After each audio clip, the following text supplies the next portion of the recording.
মনে রাখবে, ধৈর্য এমন একটা নিয়ামত যেটার ফল আসবেই। ধৈর্যের ফল এটা আপনার চাচা, জেঠা, কাকা, মামা যতই যারাই অত্যাচার করুক না কেন,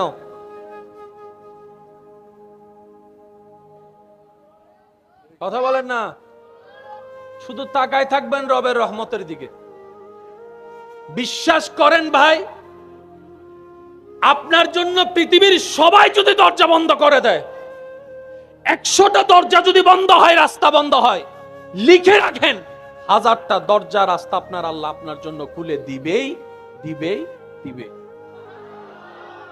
আমি আপনার এলাকা সম্পর্কে তেমন ভালো জানি না, সবাইকে আমি চিনি না, তবে আমি বলছি আপনারা একটু মিলাই দেখেন, এই এলাকায় এমনও কিছু বর্তমানে দনওয়ালা মানুষ আছে যারা একসময় বাতের বাতও পায়নি। নাই মনে হয় নাই। এই এলাকায় এমনও কিছু মানুষ আছে যাদের আন্ডারে শত শত মানুষ চাকরি করে, কিন্তু এক সময় উনি নিজে চাকরি করছে 20 টাকা, 30 টাকা, 40 টাকার বেতনে। আর একটু আওয়াজ দিয়ে বলেন আছে, আরো জোরে বলেন আছে। এই এলাকায় এমনও অনেক মানুষ আছে যারা টাকায় অনেকে পড়ালেখা করে, কিন্তু সে নিজে জীবনে পড়ালেখা করার তেমন কোনো সুযোগ আছে না, আছে না। আল্লাহ কাউকে মাহরুম করে না, সবাইকে দেয়, কিন্তু দেওয়ার একটা সময়,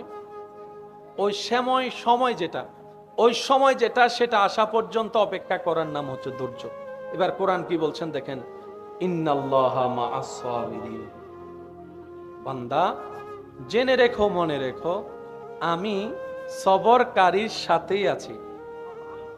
সুবহানাল্লাহ। একটু বলি, যদি শব্দের গভীরতার সৌন্দর্য একটু খেয়াল করি, রব বলে যে ধৈর্য যেই ধরুক আমি তার সাথে আছি। আচ্ছা, আমি আপনাদেরকে, এটা একটু কন্ট্রোভার্সি হয়ে যাবে কিন্তু বুঝার জন্য বলি, একজন নেককার মানুষ আরেকজন গুনাহগার মানুষ, কয়জন? আল্লাহর প্রিয়কে গুনাহগার না নেককার? কিন্তু কখনো যদি ওই নেককার মানুষ গুনাহগারের উপর জুলুম করে, তখন আল্লাহ কার সাথে, নেককারের সাথে নাকি গুনাহগারের সাথে? জোরে বলেন, আরো জোরে বলেন না, কার সাথে? যদি নেককার কখনো গুনাহগারের উপর জুলুম করে, রব বলে যে আমি আজকে নেককারের সাথে নাই, আমি গুনাহগারের সাথে। কারণ মজলুম যেখানে, আমি রবের রহমতও সেখানে। বলেন না সুবহান। সেজন্য যারা আপনাদেরকে কষ্ট দিচ্ছে তারা আপনাদের উপকার করছে। 1 নাম্বার উপকার, আপনাদের গুনাহ মাফ করাই দিচ্ছে। সুবহানাল্লাহ, আমি শুনি নাই তো। যারা আপনাদেরকে কষ্ট দিচ্ছে তারা আপনাদের গুনাহ মাফ করাই দিচ্ছে। 2 নম্বর, যারা আপনাদেরকে কষ্ট দিচ্ছে তারা আপনাদেরকে হাসরের আযাব থেকে বাঁচাই দিচ্ছে। 3 নম্বর, যারা আপনাদেরকে কষ্ট দিচ্ছে তারা আপনাদেরকে সওয়াব দিয়ে আপনাদের গুনাহগুলা নিজের কাঁধে নিয়ে নিচ্ছে। 4 নম্বর, যারা আপনাদের কাছে কষ্ট দিচ্ছে তারা আপনাদের জান্নাতে যাওয়ার রাস্তাটা সহজ করে দিচ্ছে। আচ্ছা, সত্যি করে একটা কথা বলেন, এখানে যদি আল্লাহ পাক যদি কাউকে বলে তোর সারা জীবনের সমস্ত সম্পত্তি আমার নামে দান করে দে, আমি জান্নাতে একটা ঘর তুলে দিব, দান করবে কি করবে না? সবাই বলবে যে এখন লেখা নেন, এখন সিস্টেম আছে না, সিস্টেম আছে না। ঠিক একই সিস্টেমটা আল্লাহ এখানে করে। হাসরে যাওয়ার পরে বাবাও আটকাই গেল গুনার কারণে, মাও আটকাই গেল গুনার কারণে, জান্নাত পাওয়ার কোনো সুযোগ। এবার তাদেরকে ফেরেশতারা জাহান্নামে নিয়ে যাচ্ছে। হঠাৎ করে একজন ফেরেশতা এসে বলে দাঁড়াও, তাদেরকে দাঁড় করাও, তাদের হিসাব পাল্টাই গিয়েছে, তাদের রায় চেঞ্জ হয়েছে।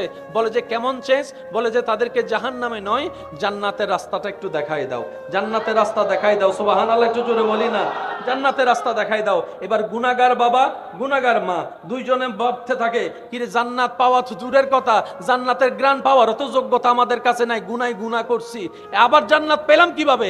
আল্লাহর তো কোনো হিকমত তো নিশ্চয় আছে। এবার জান্নাতের দরজায় দাঁড়ায় দেখে ছোট্ট একটা বাচ্চা দাঁড়ায় আছে। এবার সে জিজ্ঞেস করে, বলে যে তুমি কে? বলে যে বাবা আমারে চিনো নাই, আমাকে চিনো নাই। সুবহানাল্লাহ, আওয়াজ আসতেছে না? আমাকে চিনো নাই? বাবা মা বলে যে না, আমি তো তোমাকে চিনছি না, তুমি কে? বলে যে আমি তোমার সেই সন্তান যে কোলে থাকা অবস্থায় আল্লাহ দুনিয়ার থেকে নিয়ে এসেছিল, তোমাদেরকে কিছুটা কষ্ট দিয়েছিল, আজকে তোমাদেরকে জান্নাতে যাওয়ার জন্য আমাকে মাসুম অবস্থায় আল্লাহ দুনিয়ার থেকে নিয়ে আসছে। এবার মা বাবা হত্যা আল্লাহ জিয়েন গজ্জু বালা গজ্জু এতম বাদ এতন বাদ আয়ের মা বাবা হত্যা জিয়েন গজ্জু যদি এবারে নোয়াইতেই তো গুনাহগার হইতু আরও জেন্ডে ইয়া ইতেরে গুনাহ করিবার আগে দুনিয়া তুলে এসু আজ ইতে নিষ্পাপ ওই বাচ্চাই বা মা বাবা হলো সুপারিশ করছে। সেজন্য যাদের বাচ্চা মারা গিয়েছে আফসোস করেন না, যার মাল উনি নিছে আর উনি বুঝে শুনেই নিছে। একটু বলেন না রে ভাই, সম্পত্তি দিছে কে, আবার নিয়ে যাচ্ছে কে? মালিকের যা মন চায় তা করবে, আপনি আমি বলার কে? যারা বলে তারা বান্দা নয়, আর যারা মওলার খুশির উপর খুশি থাকে তারাই হচ্ছে খাস বান্দা, যার বাস্তব প্রমাণ কারবালার ময়দানে ইমাম আলী মকাম ইমাম হোসেন দিয়ে গিয়েছেন। সুবহান। ইমাম হোসেন বলে, রব পানি তৃষ্ণা লাগছে। রব বলে যে হোসেন তুমি পানি না খেলে আমি খুশি হব। আমি আর বলতে বলবো না, আপনারাই বলেন জোরে জোরে সুবহানাল্লাহ। রব বলে যে হোসেন তুমি পানি না খেলে আমি খুশি হব। হোসেন বলে, ইমাম হোসেন বলে, আল্লাহ তুমি যদি খুশি হও আমি হোসেন আজকে না আজীবনই পানি খাওয়া তো দূরের কথা, আমি স্পর্শ পর্যন্ত করব না। কারণ মওলা বান্দার কাজই হচ্ছে রবকে খুশি করা, রবকে খুশি করা, রবকে খুশি করা। আপনার কি মনে হয় ইমাম হোসেন তৃষ্ণার্ত ভাবে দুনিয়ার থেকে গিয়েছেন? না রে না, এক তৃষ্ণা তো পানির তৃষ্ণা। আশেকটা একটু খেয়াল করবেন, এক তৃষ্ণা পানির তৃষ্ণা, আরেক তৃষ্ণা প্রেমের তৃষ্ণা। জগৎ দেখেছে ইমাম হুসাইনের গলার তৃষ্ণার কথা, জগৎ দেখেছে ইমাম হুসাইনের বুকের তৃষ্ণার কথা। আরেক তৃষ্ণা সেই তৃষ্ণার আড়ালে ছিল, সেটা হচ্ছে আল্লাহকে দেখার তৃষ্ণা। আমাদের নজর হচ্ছে পানির দিকে, ইমাম হোসেনের নজর হচ্ছে হনরহম হবর জাইলর। ওই রকম পানি তৃষ্ণা বুকের মধ্যে লালন করে ইমাম হোসেন অপেক্ষা করছে। তারা যত দ্রুত শহীদ করার চেষ্টা করছে, ইমাম হোসেন তার চাইতে অতি দ্রুত চলে যাওয়ার চেষ্টা করছে। তারা মনে করছে আমরা মারতে আছি, ইমাম হোসেন পরাজিত হবে। ইমাম হোসেন বলে, তোদের চোখে পরাজিত হতে পারলেই তো রবের চোখে জিতে যাব। মনে রাখবেন, শয়তানের চোখে যে হারে রবের চোখে সে জিতে। শয়তানের চোখে যে জিতে রবের রহমতের চোখে সে হারে। এবার জগৎ দেখে ইমাম হোসেনের ডাইনে পানি, বলেন না বলেন, ডাইনে পানি, বামে পানি, সামনে পিছনে পানি, ফুরাত নদীর চারিদিকে পানি বন্ধ, চারিদিকে পানি। সবাই বলে যে ইমাম হোসেনের পানি নাই, ইমাম হোসেন এখান থেকে বসে হাউজে কাউসারের পানি দেখতেছে। আরো জোরে, ইমাম হোসেন কারবালার ময়দানে দাঁড়িয়ে হাউজে কাউসার দেখতেছে। আল্লাহ বলেন, যুদ্ধের ময়দানে একজন সাহাবা শহীদ হয়েছেন। একটু খেয়াল করবেন, শরীর মোবারকে তীর ঢুকছে, রক্ত প্রবাহিত, সামনে ছুরির আঘাত হয়েছে, পেট কেটে গেছে, প্রায় জীবন দুনিয়ার হায়াত শেষের পথে। ওনাকে কয়েকজন ধরে বসে আছেন। ওনার চেহারায় এমন আলোকিত, এমন হাসি, আর একটু জোরে বলেন না সুবহানাল্লাহ। মুখে শাহাদাতের বাণী, এদিকে রক্তাক্ত দেহ, চেহারার মধ্যে কোনো ভয় নাই, টেনশন নাই, পরিবারের কোনো আশা চিন্তা নাই। উনি বলে, আমি এখান থেকে বসে জান্নাতের চৌকাঠ দেখতে পাচ্ছি। আল্লাহু আকবার।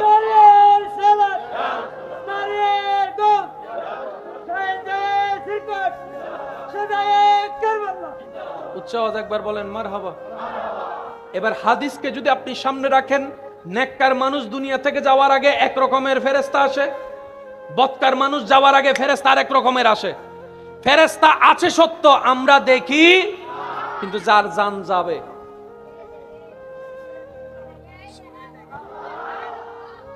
আমরা দেখি না, উনি দেখে কেন? আমরা দেখার আর না দেখার মাঝখানে একটা পর্দা আছে। যখন টাইম হয় পর্দাটা আল্লাহ তুলাই দেয়, কারণ উনি দেখলো আর কোনো লাভ নাই, তো কারণ টাইম তো শেষ, বলবে আর কি। কিছু বান্দা এমন আছে যাদের হায়াত শেষ হওয়ার আগেই আল্লাহ খুশি হয়ে সেই পর্দাটা তুলে দেয়, তাদের কলবের আলোকিত এমন চোখ হয়, ইন্না ফিল কলবে আইনানে ওয়া উজনানে, আল্লাহ চাহে তো তারা জমিনে বসে বসে আসমানও দেখতে পারে। পার্থক্য কি বোঝা যাচ্ছে? বলেন না, পার্থক্য বোঝা যাচ্ছে? সিসি ক্যামেরা আছে না বহু জায়গা, লাইট বন্ধ করলো, লাইট বন্ধ করলো, আজ এই সিসি ক্যামেরা যাইরে চাইবেন লাইট বন্ধ করলো দেখা যায় কেন, ছোড়ো লাল বাতি আছে। এবার নাইট ভিশন এরই, নাইট ভিশন ছোড়ো কি আছে, লাল বাতি আছে। এই ছোড়ো লাল বাতি বে এন আলোকিত এন ভাবে ক্যামেরা বে ডিজাইন করছি দে, লাইট বন্ধ করে দিল, মাথন না মানুষের চোখ টস মারলে চোখ জ্বলে না, বিলাই চোখ টস মারি চাই, শিয়ালো চোখ, উত্তর চোখ, আল্লাহ প্রত্যেক প্রাণী পশু অকল চোখমিদি নাইট ভিশন ক্যামেরা দি দি না, সুবাহান আল্লাহ এবার আয়দন করে যাই এর হইন আর একখানে আস্তে করে হন না। আর আন্ধার হয়ে গেলে মোমবাতি ম্যাচ মোবাইল হুজি দি কেন,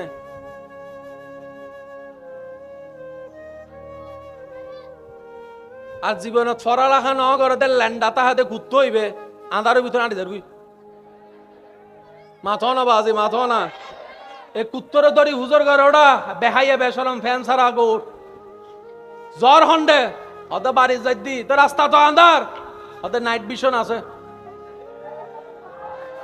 সুবহানাল্লাহ, আরো জোর হন আবার। এটা লাইট উত্তর চোগত, বিলাই চোগত, ইয়েলো চোগত, লাইট ফইলেই চকিবে, ইবে নাইট ভিশন। কি ভিশন? কারণ জোর হন না, কি ভিশন? আরা চোগতিবে, আরা চোগতিবে।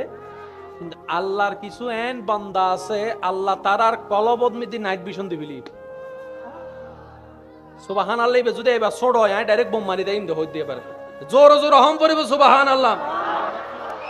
আল্লাহর বান্দাদের লিস্টের ভিতরে এমন কিছু সৌভাগ্যবান বান্দারা আছেন যাদেরকে আল্লাহ তাআলা চামড়ার দুইটা চোখ দেখার জন্য দিয়েছেন, সাথে সাথে কলবের গড়ের দুইটা চোখ আল্লাহ তাদের কেমন ভাবে দান করেছেন। সাধারণ মানুষ যা দেখে না, আল্লাহর দয়ায় ওনারা তা দেখতে পায়। সাধারণ মানুষ চোখে দেখো যা বুঝতে পারে না, ওনারা চোখে না দেখো তা বুঝতে পারে। এটাই আল্লাহ পাকের দান। চিৎকার দিয়ে বলেন সুবহান। এরা কারা? যারা আল্লাহর সান্নিধ্য পেয়েছেন, যারা আল্লাহর রহমতের সান্নিধ্য গিয়েছেন, তারাই আব্দুল্লাহ থেকে প্রমোশন পেয়ে ওয়ালি আল্লাহ হয়েছেন। এখানে ঝগড়ার তর্কের কিছু, জোরে বলেন না, ঝগড়া তর্কের কিছু। আল্লাহ আমাদেরকে ইসলাম বুঝার তৌফিক দান করুন। 5 ওয়াক্ত নামাজের সাথে আপন আপন জায়গায় শত ব্যস্ততার ভিতরে নামাজের সাথে বন্ধুত্ব রাখার তৌফিক দান করুন। আপনারা প্রত্যেকদিন এই মাহফিলে উপস্থিত হয়ে মাহফিলটাকে আলোকময় করেন। বেশিক্ষণ সময় আপনাদেরকে বসিয়ে রাখাটা ঠিক হবে না, সুন্দর হবে না। অনুরোধ করব, এই 10টা দিন যে মাহফিল, এই মাহফিল আপনারা স্বাচ্ছন্দ্যের সাথে আনন্দের সাথে আসবেন। জানি না আপনাদের বিষয়টা কেমন লাগে। আমার মনে হয় এই মাহফিলটাই এলাকার জন্য একটা ঈদের উৎসব নিয়ে আসে। অনেকের চেহারা মলিন হয়, স্বাভাবিক, কারণ যেখানে নেগেটিভ নাই সেখানে পজিটিভের কোনো দাম। সেজন্য সব জায়গায় পজিটিভ নেগেটিভ দুটোটারই দরকার। এমনও তো হতে পারে মেয়ের বিয়ে হয়েছে অন্য জায়গায়, তারা শ্বশুর বাড়িতে জামাইরে বলে রাখছে আর এলাকার 10 দিন ব্যাপী মাহফিলুত আরে কিন্তু বড় বাড়িত নাই ফানলারেনটা আছে নমা থেকে আসে না না হন আওয়াজ এই মাহফিল জানার লক্ষ্য করি রে আর বইনকল ফোয়া মাইয়া লই চলে এসি তাহলে ইয়েন শুধু এন একখান মাহফিল ন ইয়েন একখান ভ্রাতৃত্ব বন্ধনের উজ্জ্বল নক্ষত্র উজ্জ্বল উপমা এই মাহফিল জানারও যদি অনহন আর মাহফিল তাহলে জামিলে হম পরিপতি ইয়েন এই আওয়াজ ন হত কেন জোর হন আওয়াজ এখন আওয়াজ দিয়ে হসে মাহফিল ইয়েন হার আর মাহফিল এই আর ভিতর বেগুন আছে না জীবন না খুশকারি বউ আছে মাতো না জীবন না খুশকার ই বউ আছে কারণ মাহফিল ইয়েন আর মাহফিল নয় আরা বেগুনের মাহফিল আল্লাহ আরা বেগুনের বুঝিবে তৌফিক দান করুক এই মাহফিলকে আল্লাহ পাক দিন বদিন আরো তরক্কি দান করুক শেষ কথায় আমি আপনাদের সামনে উপস্থাপন করে এরপরে ইনশাআল্লাহ মিলাদ কিয়াম হবে এরপরে ইনশাআল্লাহ মোনাজাত হবে শেষ কথা বলে আমি আপনাদের থেকে বিদায় নিচ্ছি কথাটা একটু মনোযোগ দিয়ে শ্রবণ করবেন এখানে অনেকের বাচ্চা মারা গেছে আছে না আল্লাহ দিল গিললে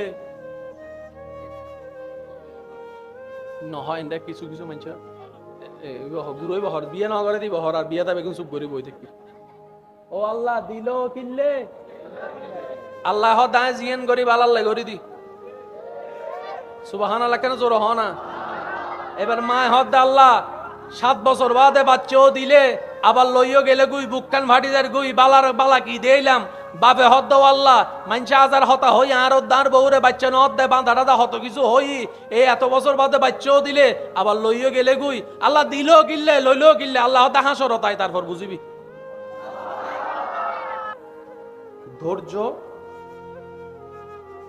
এটাকে আলোকিত করে ধৈর্য এটাকে মজবুত করে ধৈর্য জীবনে টিকে থাকার জন্য একটা শক্ত ভূমিকা কাজ করে ধৈর্য জীবনের অভিজ্ঞতাকে আরো পাকাপোক্ত করে ধৈর্য মানুষ চিনতে সহযোগিতা করে ধৈর্য আপনাকে সামনের কদম কিভাবে দিলে সুন্দর হবে সেটা আপনাকে শিখিয়ে দেয় সেজন্য ধৈর্য ধরলে দুনিয়াতেও নিয়ামত আখিরাতেও নিয়ামত আই বোম মারি দিম দে বাজে আওয়াজ হবে ছোট হইলে আরো জোর হম পড়িব এক তৃষ্ণা পানি তৃষ্ণা প্রথম দুইটুক খাইলে ওরে যে শান্তি লাগে বাদশাহ অজ্ঞ ফানি তিয়েসে মরি যার গুই হাদে মতন এক বোতল ফানি আছে হাদে মর হদ্দা ফানি ইন দে বাদশাহ হাদে মা হদ্দে তোরে দিম ঠিক আছে অর্ধক রাজত তাঁরে লেহি দে দিব না ন দিব সত্যি করে হন দিব না দিব ওদাকে হাই লই অধ্যক্ত আছে ফানি বেন জিনিস এই জিনিসটা ওনারা বুঝি পেলে এত একখানা হালকা সিডিং হম পরি না একখানা মুরব্বী কলে মারতো নবাজি গুরুভক কলে আওয়াজ ন দিব মুরব্বী কলে আওয়াজ দিও বহু সময় কিছু মানুষ শহরাতত মরিবের টাইমত বিছানা যাতে শুইতে হয় বেগুনে যাই রে এত বহুত মুরব্বী কলে মানুষরা হদে দরজাতুন কেন উনিলে হইন বাজি দরজাতুন এই রাস্তা করি দে এই জানালাতুন সর এন্দি ফরত করি দে এন্দি রাস্তা করি দে দাদা নাতি টাতি বেগুন জুন গিরিব হইতে কি দাদারা দাদি রে ও দেখ নাইর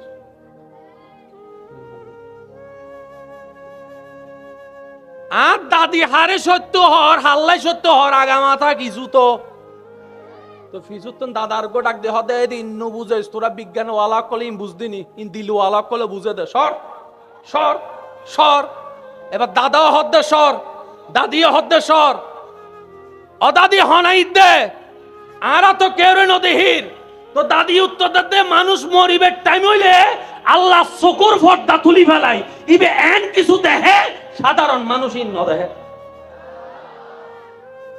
এ হঠাৎ কি কের হনো দ্বিমত আছে না দ্বিমত তাইলে শ্রীডাঙ্গতুন জগু আর শ্রীডাঙ্গে বাসায় হইতো শ্রীডাঙ্গে মানুষ দ্বিমত গড়ি থাকতো না মা তো না বাজে ঠিক না অনে ন দাহন মানে কাহিনী নাই দেন আছে অনে ন দেহন দে হয় না নয় আল্লাহ তাআলা আমাদের সবাইকে বুঝার তৌফিক দান করুক আমিন 5 ওয়াক্ত নামাজ পড়ার চেষ্টা করব সবাই বলি ইনশাআল্লাহ বড়দেরকে সম্মান, ছোটদেরকে স্নেহ করার চেষ্টা করব, সবাই বলি ইনশা। আর মা বাবার যত পারি সেবা করার চেষ্টা করব। কার কার মা নাই একটু হাত তুলেন, যার মা নাই। মা নাই, যার বাবা নাই একটু হাত তুলেন, বাবা নাই। আল্লাহ আপনাদের সবার মা বাবা কবরের বাসী হয়েছেন, আল্লাহ তাদেরকে জান্নাতের ফুল দ্বারা সজ্জিত করুক। আমিন। যাদের মাথার উপর এখনো মা বাবার ছায়া আছে তারা হাত তুলেন। মাও আছে। আমরা মা বাবার সেবা করার চেষ্টা করব, সবাই চিৎকার দিয়ে বলেন ইনশাআল্লাহ। নিজের জীবনে পারতবশত কখনো মা বাবার সাথে বেয়াদবি, বড় গলায় কথা বলবো, মা বাবার চোখে পানি আসবে এমন কোন কাজ করব, নিজের উপর হাজার কষ্ট হোক মা বাবার মুখে হাসি ফুটানোর চেষ্টা করব। চিৎকার দিয়ে সবাই বলেন ইনশাআল্লাহ, ইনশাআল্লাহ, ইনশাআল্লাহ। আর যদি কখনো অসতর্কতা বশত ভুল হয়েও যায়, মা বাবাকে কষ্ট দিয়েও ফেলি, রাতের বেলায় কি ধরে বলে না, কি ধরে, মা বাবার যার সাথে বেয়াদবি হোক পাটা ধরে, মাফ করে দেন, আমার ভুল করছি। লজ্জা লাগবে? প্রেস্টিজ কোনো ফাংশন হবে, মাথা কোনো নিচু হবে? এমনও হতে পারে আপনার এই মাপ চাওয়ার কারণে আল্লাহ তাআলা আপনার সামনে রিজিকে বরকতে বরকতে এনে দিবে। আল্লাহ চাইলে পারে, বলেন আল্লাহ চাইলে পারে। আর মাকে বলবেন, বাবাকে বলবেন, ওই তাহাজ্জুদ নামাজ পড়তে উঠলে বলতে পারবেন ইনশাআল্লাহ, মা বাবার থেকে দোয়া চাইবেন।